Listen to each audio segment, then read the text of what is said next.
En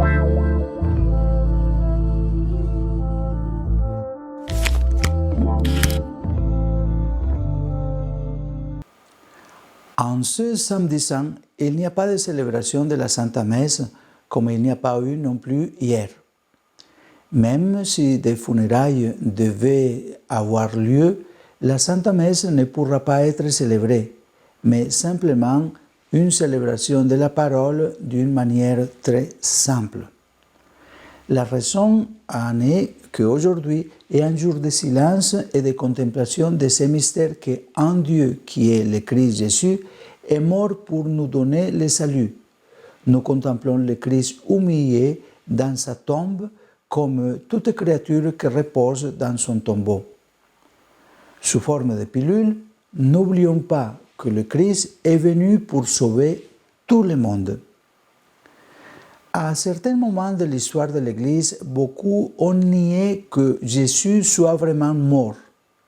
Ils le disent parce que, étant Dieu, il ne pouvait pas mourir. Cependant, dans le dessein de Dieu, il l'a voulu ainsi. Ce que Dieu le Père a voulu que son Fils assume pleinement notre condition humaine avec toute la pourriture qu'elle peut contenir à l'exception du péché. Le péché, le Christ ne l'a pas vécu. Il l'a vu, l'a contemplé, l'a pardonné, mais il ne l'a pas vécu en sa personne. La mort, oui. Son âme quitte son corps et continue sa mission. Quelle mission?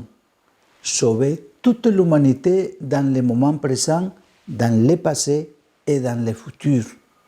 C'est pourquoi nous contemplons aujourd'hui le Christ dans le lieu où reposent les morts.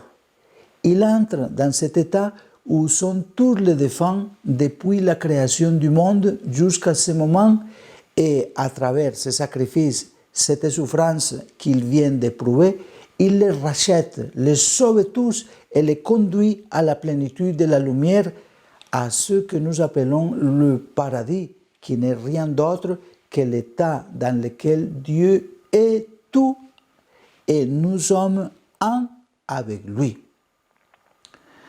C'est ce qui est commémoré en ce jour que Jésus va au lieu de mort et les rachète, les conduit à la gloire.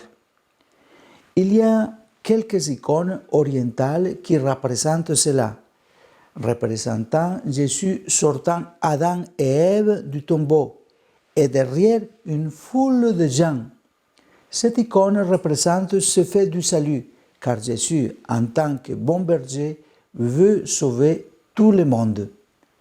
C'est pour cette raison qu'une fois que Jésus a repris son corps, il le transforme et le glorifie de telle manière qu'il n'est plus soumis au temps ou à l'espace, mais peut-être dans toute la création qui a été imprimée avec son image depuis la création et qui maintenant, après la résurrection, non seulement a son empreinte, mais est complètement habité par la divinité.